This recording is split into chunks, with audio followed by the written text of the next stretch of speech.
One of the things that I also see changing is like each field becoming more and more complex. I remember back about 6 years ago where you could be pretty good generalist and kind of know a little bit about everything and be really good and being able to run the entire project by your own.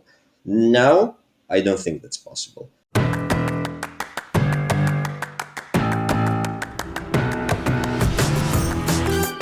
Welcome to the Marketing Expedition Podcast, an auditory journey through the latest in marketing, branding, and advertising. Now, here's your Marketing Expedition guide, Ray Allen. On today's episode of the Marketing Expedition Podcast, I'll get to speak with Tim Partasevitch, and I'm sure I'm butchered his name, but he's gonna explain his name for us once we get there. But he is from Smart IT, and during his professional career, he's helped many companies apply better sales and marketing processes and achieve their revenue goals and scale. Today, he's fully focused on their HR tech product called Juggle. That's Juggl, a platform to consolidate recruitment, interviewing, and payroll. And his team at Juggle focuses on two dimensions: propelling outstaffing services and developing an HR tech solution to ease complex global hiring. The most viable marketing channels that he sticks to are LinkedIn and Google. And he is going to be talking about the workforce and how things are changing. And of course, we talk a lot about marketing, and he's worked on both the agency side and client side, and lots of good nuggets to listen to. But first, it's time for our Marketing Essentials moment, the basics that you need to help you continue to build your brand and your bottom line. And I did a 2-part series. So last week, if you want to go back and listen, I am giving you 20 KPIs to measure. I like to call them kept promise indicators because we want to measure what we treasure, dump what we don't. And so I am going to continue on with our ways to continue to measure our marketing. And we definitely talk about how data is so important to us in understanding and interpreting the data. And last time we talked about the lifetime value of a customer, sales growth, the number of leads that you get, quality and quantity, right? And then, of course, how you can use all of the digital tools that you can continue to track and keep those promises or key performance indicators, kept promise indicators, right? And looking at how much you're spending on your customers to acquire them.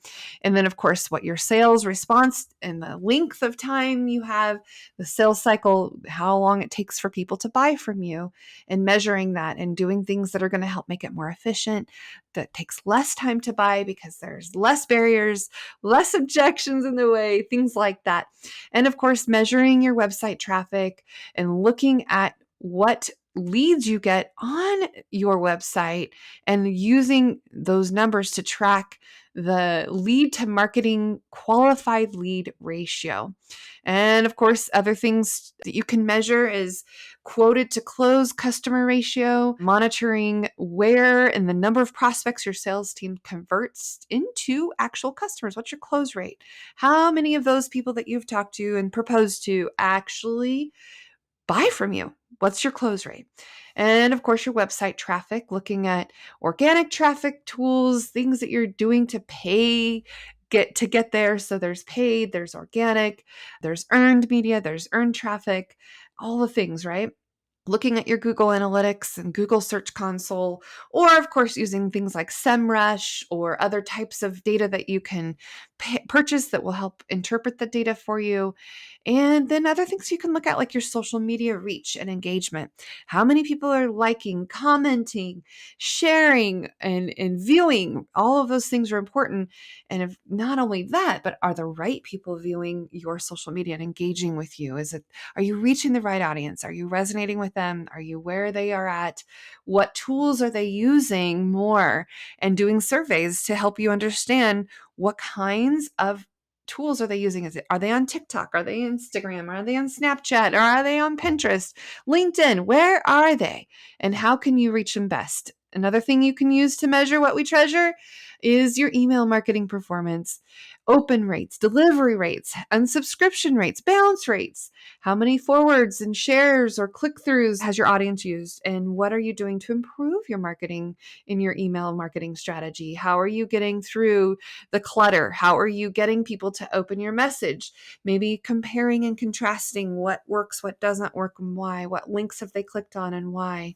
And how much of that is getting done so that you can continue to improve your process and do iterations of more links, of more things that people want, and what kind of headlines and subjects lines are working, what's not. Looking at also your inbound link building. So the link backs that people will link to your website. And then, of course, if you link out to the sites that are out there that you want more traffic from. So looking at kind of how you can build your SEO, your search engine optimization, by using link backs or link building. The more people that link to your website, and of course, the people that have a lot more traffic on their site and they link to your site will help your search engine. And of course, those inbound links can really increase your rankings too. Birds of a feather stick together, right? So you want to elevate and leverage other people's blogs or other people's websites that link back to you, that have more traffic than you do, to then help you continue to elevate and get those relevant and reputable domains coming to you. And sometimes you can have a link back strategy that would help elevate that for you. And then looking at your landing page conversions, building your website with landing pages that can clearly state what your offer or your CTA, your call to action. There's a number of ways to get people to your website, but then what do they do after that? You can track how they navigate your site, when they click, or if they disappear, right? They bounce off your site because they don't want to be there anymore, or something offended them, or something wasn't what they wanted, or whatever the case might be. Track it, follow it. What are they doing? What are your conversion rates, right? Make appropriate use of the landing page conversions. How many people are clicking to buy, or what is it that you want them to do? What's that call to action? What action do you want them to take after having visited your site? You've done all the work to get them there. Now, what is it you want them to do while they're there? And tracking all of those things. Looking at your blog post visits and thinking about how you can engage with the people who are reading your blog posts, asking them questions, getting them to post and comment, and getting more traction and reaction to your blog posts, and looking at the engagement among all of your potential customers that want to buy from you, and thinking about the types of blog posts that you want to do, so that way they can be attracted to your site and go there and read more and come back again and subscribe and be a part of it, and paying attention to the quality and the length and the keywords that you're using. We use a tool called Surfer, and we look at how many keywords we're using, ways that we can maybe use them better, or phrases that we want, so that people can find us because of the phrases that they're using to search. And of course, using voice search optimization now too. People are asking questions to all of their smart devices, their smart TVs, Google, Alexa, your Siri on your watch, all the things. What are the results that are going to be served up based on the questions that people are asking? And then mobile traffic, leads, and conversion rates. Mobile first. Think mobile first, because people are on their mobile devices more so than anything. So is your website well optimized for smartphones, for mobile devices, right? Millions of people are using the internet on their smartphones or their smart TVs or any smart devices, right? How is your website responsive to the different displays that are out there? Is the monitor small? Is it big? Is it a tap screen? Is it what is it? Every type of device needs a way to be able to display it. And so it's got to be a responsive design and optimized for those smartphones, right? And you're wanting to have information where you can have the visitors on your site be able to click to call easily or tap to call easily, or getting the information that they want very easily in that mobile space and place, because sometimes those screens are pretty tiny. So you want to make sure that it's legible. And then tracking all of that, pay attention to what devices people are using, how they're using them, what is your mobile traffic, what kind of leads are you getting and conversions are you getting from those mobile devices? What can you tell about the customers who are using them? What types of things are they clicking on most? All of the things, right? Then looking at organic traffic and your top 5 entry pages. So, how are people getting to you? We want to see what the majority of your traffic is coming from in organic spaces, and how are we being able to be found on the website? How are they finding on the website on their own in an organic setting? What kind of things are they using to get to you without having to have paid ads to reach you? So optimizing, increasing that organic traffic, so that you can continue to refine and hone in on your SEO strategy, and looking at what the top 5 blog posts are on your landing pages, or what your top 5 landing pages are for your website, and then leveraging them and doing more of the same thing that works really well, but tweaking it to make it even better, and having that iterative mindset of continuing to iterate every single time. Another KPI you can look at is called Net Promoter Score. This is a KPI that really can measure your customer satisfaction. So you've done all the work to get them to be a customer, and now they're a customer. How satisfied are they? Are they going to tell everybody about you in a good, positive way? Use their word of mouth advertising to share and show and talk about the services or products that you've been able to provide to them? What's the likelihood that this customer that you've done so much work to get them on board, how likely would they be? And you can do it on a scale of 1 to 10 or however you decide. How likely would they be to recommend your business to others? How can they share about you and give direct feedback and get that direct feedback and insights from your customer to see what would their score, what would they rank you on a scale of 1 to 10, how likely they would be to share your product or service with other people that are in their sphere of influence, understanding what they would truly need or what kind of feedback they would give you. If it's a bad score, then why? Find out why. What was the negative connotation that happened, or what was the positive sentiment if they were, loving you and wanting to share your product or service or their experience with your brand with others? Why? Replicate that. Do it again. Do more of what's good and what's working. So following your net promoter score and what your customer satisfaction ranking is. Other things you can look at is the following growth. Your clients, if they're going to share and show and tell and talk about you, give them ways to easily do it. Reward them, right? Raise 5 R's: ratings, rankings, recommendations, referrals, and then, of course, thumbs up for rewards. Reward those people who do all of those wonderful things for you and give you those referrals and recommendations and ratings and rankings and all the things, right?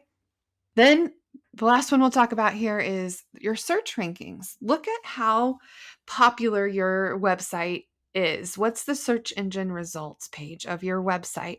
How are you showing up on Google when people search for you? And what can you do to improve that ranking? And how can you continue to get that organic growth to where you rank the top of the page even more? So monitor your organic and paid positions in your search engine results page when you come up. Are you the first page? Are you the first on the list, or are others on the list? And you can look at what they're doing and see how they are getting ranked so well. And then you can do things to maybe outrank them. You can look at their website, see what kinds of things they're doing, what's working, why are they ranked organically to the top, or maybe they're on a paid ad. What are they doing? What kind of verbiage are they using? Can you do it better? And you can use lots of different position tracking tools on SEMrush and other, tools that you can use to understand what your search engine results are doing and how your keywords are performing and what kinds of data you can collect and continue to navigate your position to continue to get to the top of the list in your keyword ranking, and see what you can do to outpace, outrank your competitors. And in conclusion, really, there's lots of different ways that you can measure what we treasure, dump what we don't, and automate what we hate. Measure what you treasure, dump what you don't, automate what you hate. All right, now we have in store for you a wonderful interview with Tim. So let's take it away.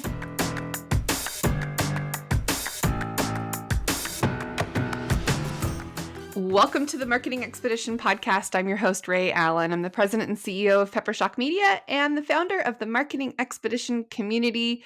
And today's guest, we have Tim, and you're going to have to say your last name for me, Tim. Well, you can just shorten it to Partas, but it's Partasevitch. Yeah, it's Eastern European name, I love and it.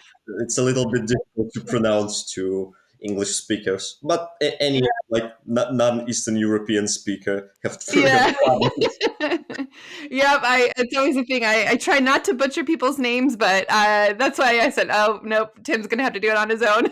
that's fine. That's fine. Like I used to live like in UK for 5 years when I was back in university, and everyone was just looking at my name and just trying to like, and I just saw them in their eyes like, what the hell is that? Yeah. Well, at least your first name is easy to pronounce, right? Timothy. Timothy is good. So, okay, Tim, tell us a little bit, just for our audience, and I'll have read your bio, but just from your own words, share a little bit more about you and your traveling and in different places, and where you're from, and walk us through who Tim is. Yeah, so as I already said, I'm originally from Eastern Europe, a country called Belarus.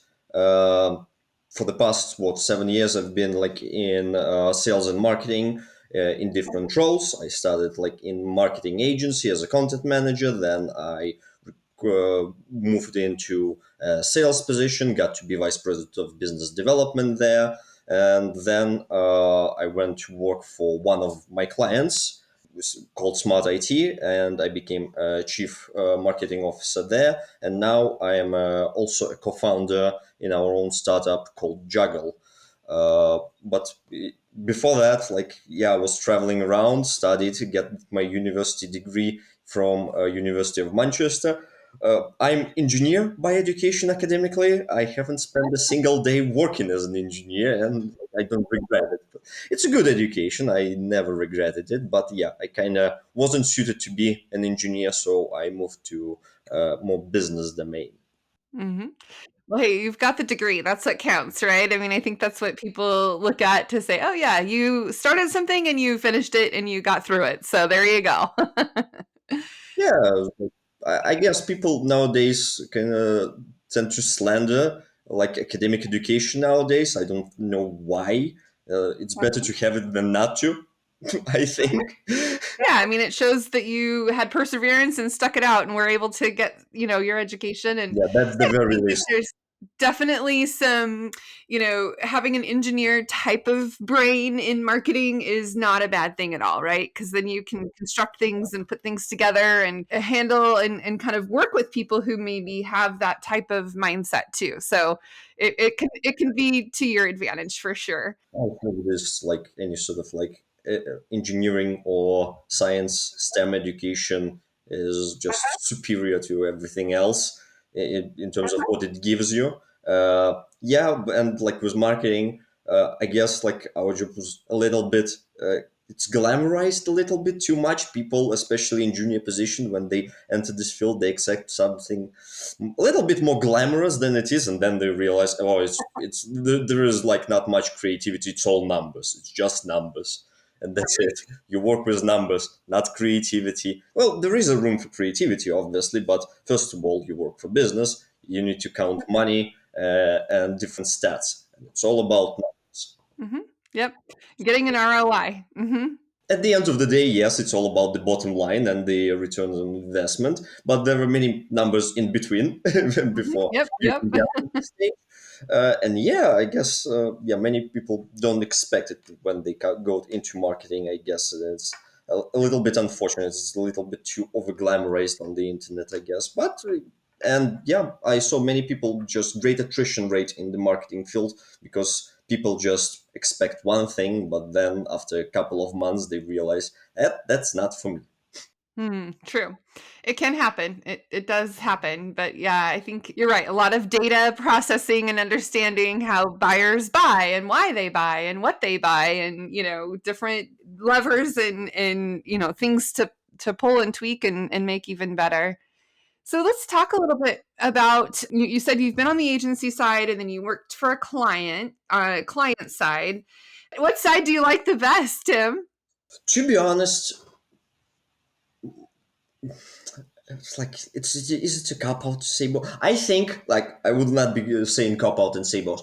To be fair, I would say that starting out on an agency side is really good for you. Like as a starting point in your career, agency side is kind of perfect because like over what 3 to 4 years that I've worked in agency, I worked in like I don't know 20, 30 maybe industry domains in total. So it gives you a lot of like broad spectrum. It's broad spectrum, like different products, different clients that you interact, different types of people, different teams that you need to work with, and like having this sort of like and like being able to work like in a time efficient manner because you usually bill by hours in an agency. You need to sell your services in an agency, so it's and also working on a priority. You have several projects. Not all of them are as priority and as lucrative as everything else, but you need to kind of make a priority. So working as an agency as a start is really good for you to understand like different businesses and the whole like marketing and sales field in general. But in terms of your comfort level and feeling better about what you're doing, like after several years, I think moving on to like an in-house role where you only work for one project where you feel connected to the company and like full-time employment, full working week for just one business is preferential. But I guess I wouldn't trade the agency years, whatever. That makes sense. I think you're right. You get a general education in the agency side and lots of different industries that you work with and lots of different tactics and ideas that come through. And then being able to work for a single brand or, client that turned into your workplace, working for the client basically. Yeah, I see how it can give you lots of opportunities and advantages to be able to know how both sides of the fence works for sure. Yeah, and working in an agency because you work with such a variety of clients, you quickly learn what you like and most importantly what you don't like. And separating those two is very important. And like nowadays, like when I have a job offer from a particular like industry, I just immediately say, no, I'm not No, not doing it. not for me. Yep, I can see how that works too. And now you're kind of juggling both, right? You're working for the client side, but then now you're in a startup mode and creating Juggle. See what I did there? And Juggle, let's talk a little bit more about what Juggle is and what it does and the kind of the solution it provides for businesses. Yeah, so the startup itself is actually originated from the company where I work in. So it's an internal project that we are building right now with the team at Smart IT originally. So it's an HR tech product which is focusing on consolidating and combining recruiting, interviewing, payroll, and document management and general HR management in a single ecosystem.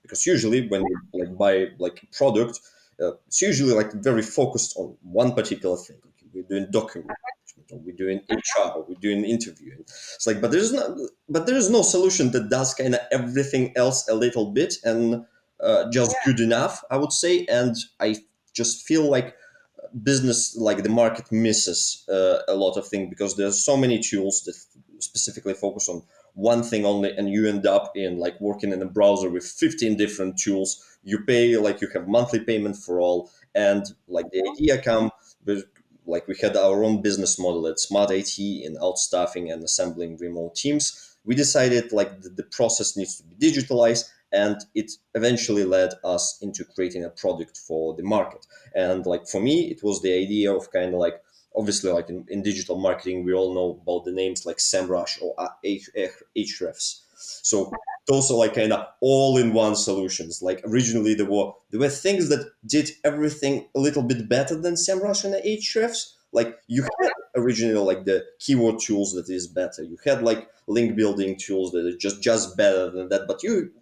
But those tools are the only ones that kind of encompass all. You pay one time and you just don't worry about it. It does perfectly good enough job for everything. And that's kind of like my goal with Juggle and our goal as a team, to build a tool that is good enough for businesses to run everything in one platform. Right, rather than cobbling them all together and then having to duplicate data entry from one platform to the next to the next to the next. Oh yeah, I understand that pain because that's what happens is you're using so many different tools and so many different subscription fees. So this seems like a pretty nice solution to be able to do the outsourced services, the interviewing, and being able to create a global team and hiring people from multiple different locations and places and coming together. So, And not having to worry about legal liability and tax codes in different countries, we can handle, because like Smart IT, the company that I work for, has been on the market for 11 years and been assembling remote software development teams for, like as I said, 11 years. So we already have this experience in getting the team, interviewing people, running payroll for them, assembling contractors from different countries. And it's kind of nice to just lend the expertise out. And like, but the old like model with just like outsourcing and running business the old-fashioned way, it's not preferential, especially at scale. We kind of reached the limit of what we can do as a company, so we needed like a tool to digitalize everything and allow our clients to utilize our services a little bit better. That's why we are building Juggle in the first place. right, right. And that's what you're doing is you're kind of, juggling all of those things and putting it together. You're juggling all of those processes in one place, because juggling looks easy if you just see the person, and that's kind of our model, make remote hiring look easy. If you look at the professional jugglers, it doesn't seem that complicated. You just throwing things around and tracking them in time looks pretty simple. Try to do it And hoping that you're not dropping the balls, right? yeah. And that's it. That's the tool. Like, you'll make it look simple. Well, and I think that it's especially an important feature to mention that you can do different payrolls in different countries because that's a headache to a business owner to try to figure out. That makes it easier so that you can have a global workforce and you can have people from various different places and currencies, right? How people get paid and how they, have different bank accounts in different places. So I think that's a good tool for people to be able to have that global workforce to do. Different tax codes And tax codes, yes, everywhere. Yep, and different rules to follow in different countries. That's pretty amazing.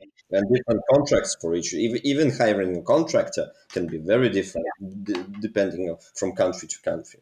Right, having contractors. So yeah, this will do not just employees, but more of the outsourced side of things with contractors that are Right now, we are focusing more on the contractor side rather than we have an employee of record service available for limited amount of countries. But contractors are pretty much worldwide nowadays for right. us. Yep. It's the gig economy, people can work anywhere at any time and, do whatever we do. I mean, right now we're, a world apart and it's 6 o'clock 6 p.m. your time and it works. It works for sure. So where do you see in the next, I don't know, a year, 2 years, how do you see our world evolving by being able to do more global workforce and having more? I mean, like we have a team out of the Philippines that help us, but and other people from other areas. I mean, do you see that this is going to continue to be the trend where people can hire people from anywhere in the world more often now? Yeah, we recently had a little bit of a pushback in the market from the big players back in the USA. So, like companies like Disney and Apple mandating like return to office, obviously. For the mid-size business and startups, I think it's a non-issue, because like the difference is those companies like Disney, and they have leverage to actually force or rather people to go back to the office. But small time businesses and mid-sized companies, I don't think, like, they're still fighting for the best talent, and best talents nowadays, they realize like during the pandemic, like, you don't have to spend 5 days of work in the office, and you can work from home, you can work from traveling, it doesn't impede you. and if you do your job well, like why should you be in the office anyway? So as long as the work is being done. I mean, there are pros and cons, obviously, to both working from the office and remote work. For example, like the entire team at Juggle, like we are all like across the Europe right now. Like I haven't seen my like teammates and co-founders like in literally months nowadays, but we all like chat still. We have Zoom, we have Google Meet. It doesn't matter. We still have progress. Uh, do I see it like becoming a new norm? Yes, I think it will be a new norm working from home because it also allows you to expand your hiring like beyond like the reach of your locale. Because like if you're a mid-sized business, you're not an international company and you're not like living and you're not located in some big city like New York or London, where all the talent tends to congregate, and where you have those big markets and big opportunities for people. Like, but you still want to hire like a person, then you can. Or sometimes, like talent and engineers, they don't want to move in those areas. They have families already, kids, mortgages, everything. They don't just leave everything behind and worry about moving to other places, other countries, or even cities. Why bother? So I think like for mid-sized companies, for the startups, and eventually I think for the certain positions in the big companies, uh, this will become a new norm for sure. Some roles I think are just not suited for remote work, and it's normal. So some roles, obviously, like you trying to remote work as a doctor is not very Right. That could be a little difficult to do. but hey, like some doctors can, like you can be in terms of what therapist, like if you're like psychologist, totally you can do remote work. One of the startups that originated from Smart IT does that with like mental health clinic in the US, totally remote. It works great actually. So yeah, certain roles I don't think will ever be like remote as a normal. Certain will become, and certain I guess will be kind of in between. And for the next 2 years, I guess we'll see which roles would that be. And obviously, like there's a lot of shift, like in recent years with the AI and machine learning technology. We're also seeing some roles drastically changing already. So we saw like in terms of like digital art, how everything changed so quickly. So Right. Yeah. Yeah. AI generated imagery and it's very rapidly changing how things go. But I think you're right. It depends on the industry. If you can, and the type of job, if you've got a hands on job, obviously you have to be there. But it's going to be interesting because you're right. Like you said, Disney and Apple and people are, wanting people to come back to work. But there's now this kind of idea that the workforce, you want to, like you said, attract the right talent and they don't want to move, but they have the skill set that you need, then you have to be flexible as an employer. And it's difficult because collaboration and, in-person work can change if it's not necessarily in person. So it's just adapting and being flexible and trying to understand what's going to work best. And I definitely see a difference between being in person and being able to brainstorm and collaborate and, just walk over and talk to somebody in the office versus, pinging them or, doing that. But yeah, I think flexibility is key. I think that people can, come back to the office, but with the idea in mind that they can still have that flexibility if they need it, maybe. I don't know. It'll be interesting to see how it all comes together, but it's certainly opened up new opportunities that had never really happened before, where people are now more comfortable using Zoom and Google Meet and all the things now, or team meets and stuff. But and from like the business perspective, in terms of money and numbers, it gives you an economic opportunity to tap into talent that is not that expensive. For example, like obviously different parts of the world, different cost of living, different salary expectation. So as a mid-size or small-time business, you don't want to maybe pay for the employees in the USA or in London or any like expensive places. So you will outsource everything or hire people from Southeast Asia, Eastern Europe, certain parts of Africa, the salaries there for the and salary expectation of people are much less for the same work. So for you as a business, it's a no-brainer. Yeah, and you could be paying them a premium and not necessarily having to pay as much in, like you said, the States, and then if you pay them well, then they want to continue to work for you because it's, their salaries are different.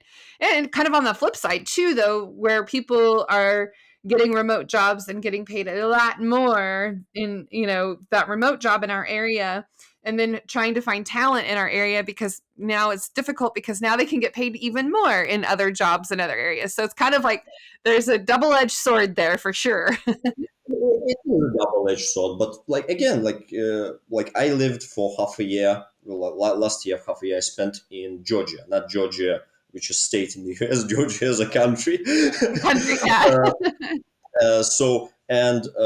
I open up like a legal entity there as an individual entrepreneur. The taxes there is 1%, Wow. because Georgia wants to attract new talent. They want people to live there and work there. So the tax code there 1%. So obviously the salary expectation would be much less than the people from a country like right now. I'm in Poland, obviously. For the same job, the taxes here is 10%. There is a difference. Big And difference. Yeah. taxes that people are paying out of their pocket, obviously it will influence how much they will charge you. Yep, exactly. So knowing all that, being able to access and knowing those markets, that's a power as an employer you can utilize. Totally. I'm sure I don't need to throw a bunch of statistics and percentages at you for you to know that most of us spend too much time staring at screens. Being able to consume your content on the go means that your clients and customers can listen and learn from you without being tied to their desks. With Hello Audio, your customers can put their phones down, power off their PCs, close their MacBooks, and get the information they need from you while they're, let's say, walking a dog, doing a jigsaw puzzle, washing the dishes, maybe when they're in the car or exercising on the treadmill, sunbathing in their garden. Well, Hello Audio makes it incredibly easy for you. No more hours spent trying to figure out tech settings or trying to make a square peg fit into a round hole. You can click publish on an audio feed in a matter of minutes and have control over who accesses what. So visit peppershock.com/offers and sign up for a free trial of Hello Audio. Well, and since we're on the marketing journey, I'm going to shift gears just a little bit now. I would love to hear, what are you seeing that has been highly successful in tactics that you've taken to help you get the word out there? I mean, obviously this podcast is one, but I would love to know just kind of what comes to mind when I say, you know what, this is really working well. So in terms of working well in I will be talking not only about Juggle, but like the marketing landscape in general. I guess it will be better. Different industries obviously utilize different channels better or worse. So, for if you're in a B2B space, your social media game is completely different from B2C, and it's like drastically. For any B2C product, I guess like the social media is immediately your go-to channel. Everything there.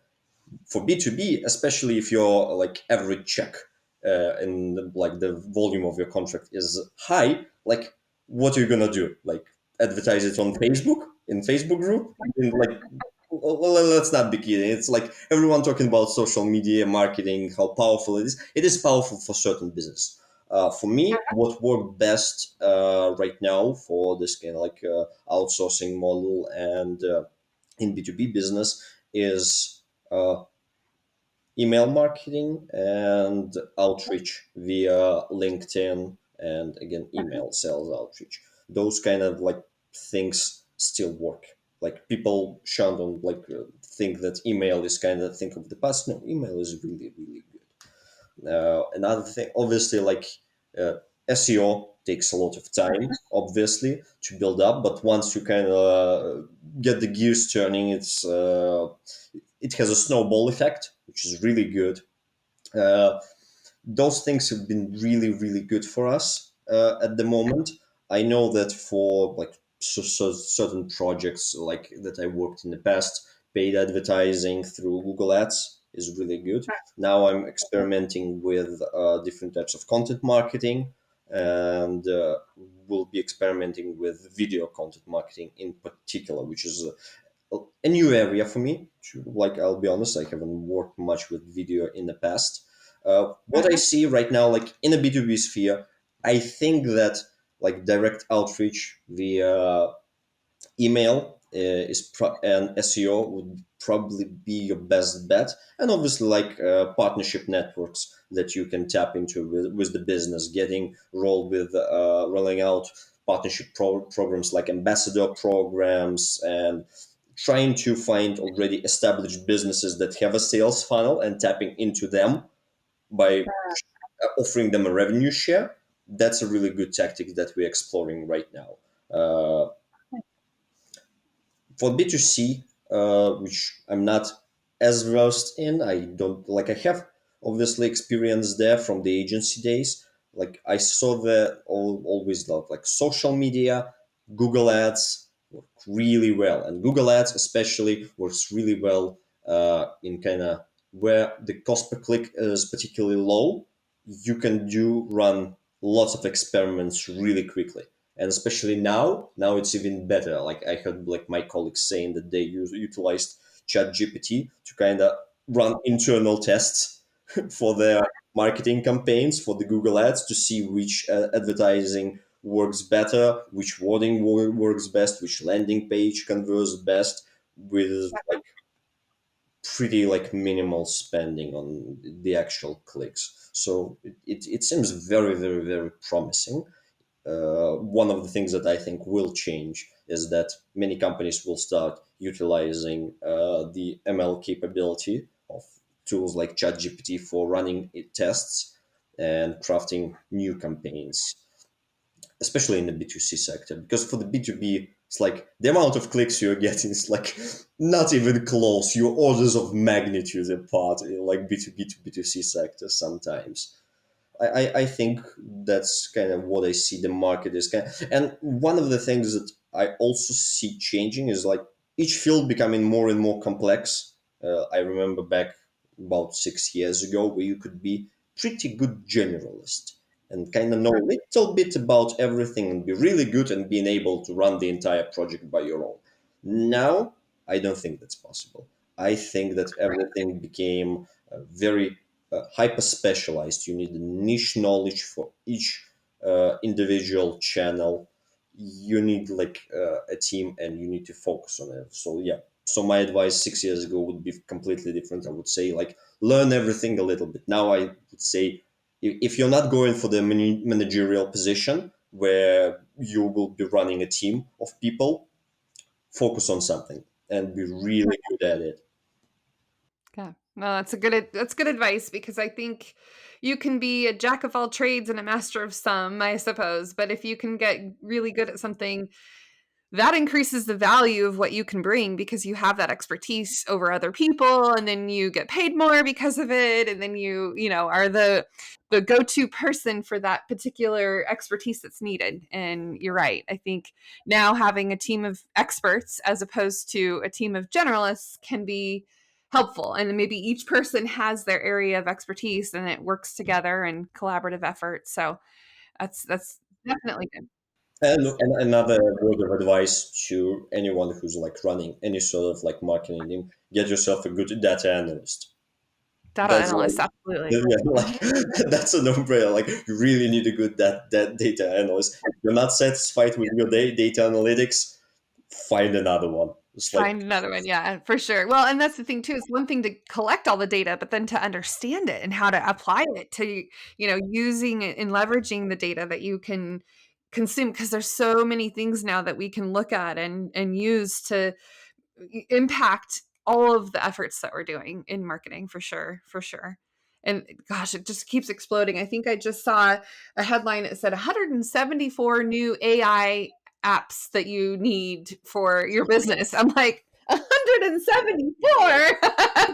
I'm thinking about a year there will be three from those 170. To be honest, like everyone, like many people, just jumping on a train we saw that with like crypto market, for example, and when the NFT just exploded, like there were like hundreds of NFT projects that came to us and saying like we are doing something really cool, we are doing something really great. Very few are still around. Very few crypto projects and blockchain projects survive the initial hype. So I think many of the companies like they get some investment, or maybe they just, it's called the hype train for a reason. Yeah, for sure.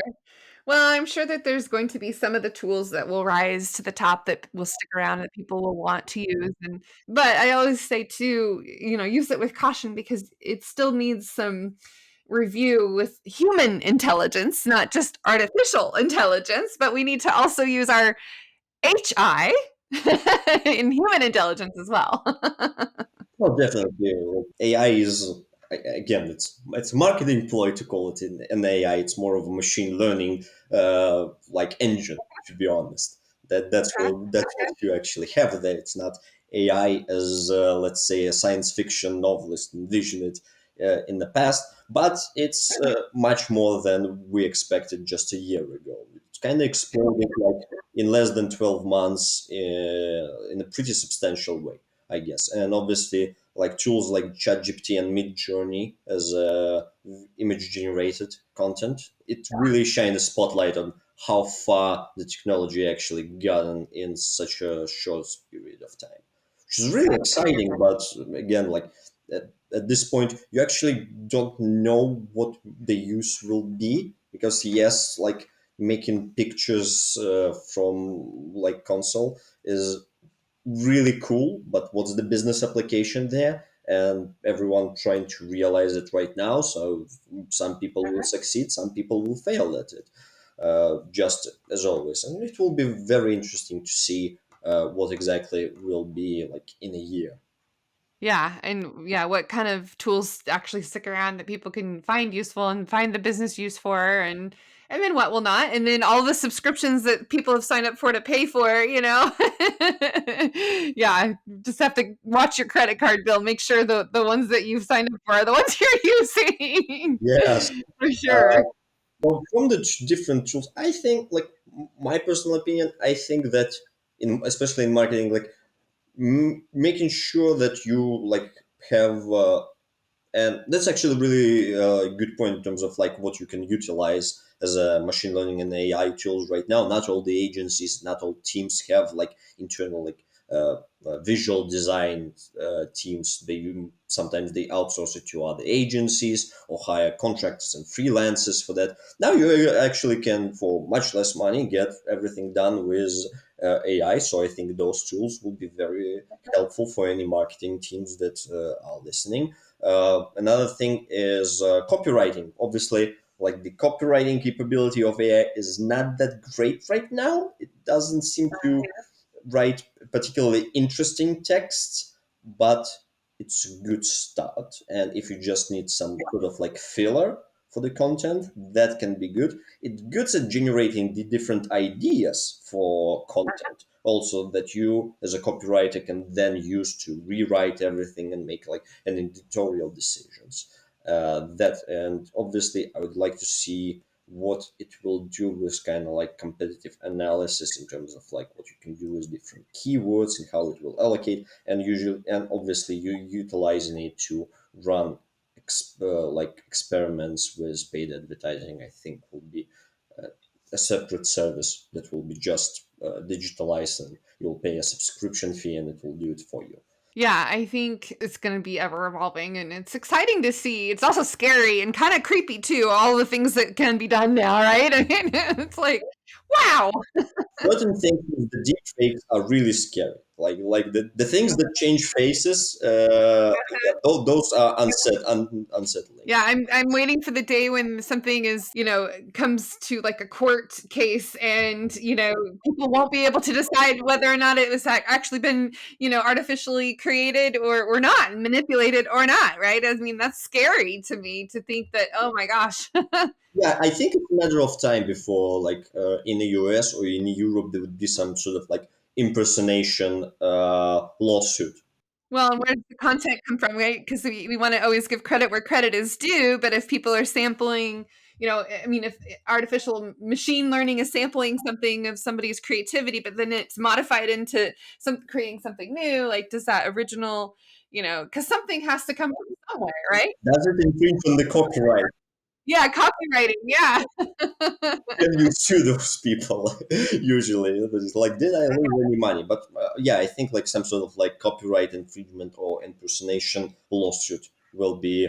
And it'll define what happens next, right, in the industry. So, well, it'll be interesting to watch and see what happens and how things come together and or not, right?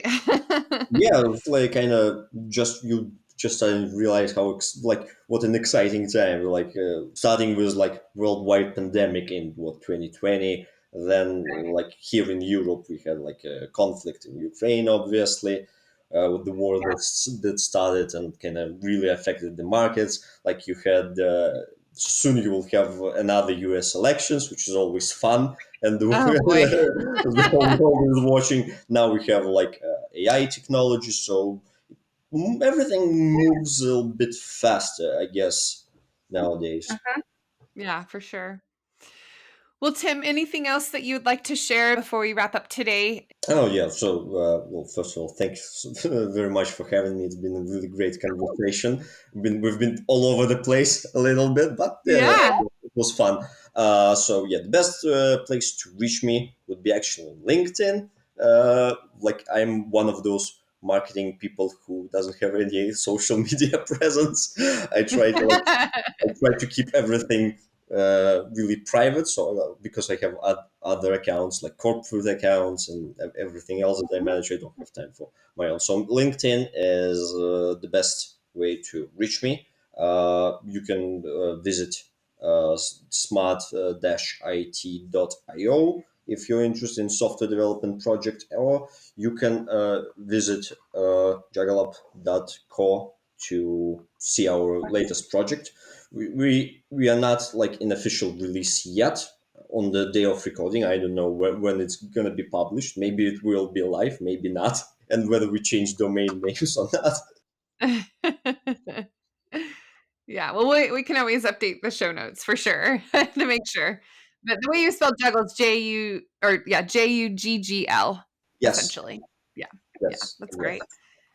I'm excited to see how this all comes together for you and using those tools. And I love it when something is created out of a need because the company that's creating it saw and identified the need and now is sharing it with others. And I think that's a great model because then you kind of firsthand know what's needed and why. So that's great. Yeah, definitely. It's like you think that like if we encountered that problem, like surely someone else have. Yep, exactly. Yeah. So I think it's going to go well.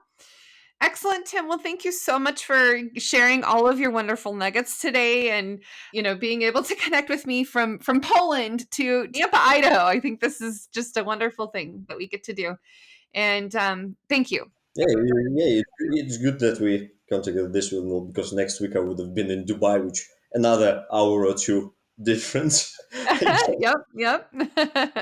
A few weeks ago, I was in Saudi Arabia at a conference, and so yeah, I actually got to fly through Dubai, had a layover there. So it's fascinating to be able to get to go places now. I love it.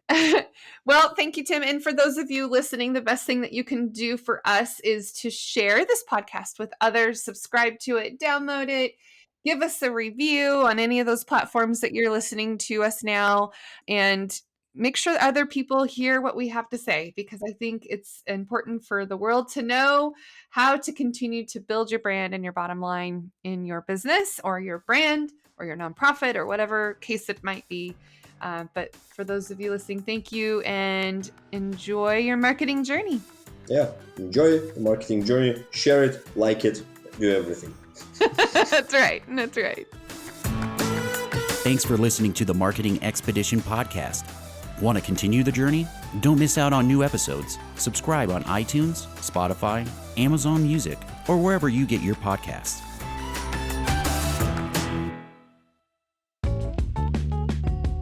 Wouldn't it be great if there was one place you can go to get all the latest information and tips about marketing and advertising? The Marketing Expedition community is that place. People like you gather in our online community to build relationships with others and find the latest marketing trends, tactics, tools, and technology. We help you build your brand and your bottom line. Start your adventure today. Visit themarketingexpedition.com to find out more.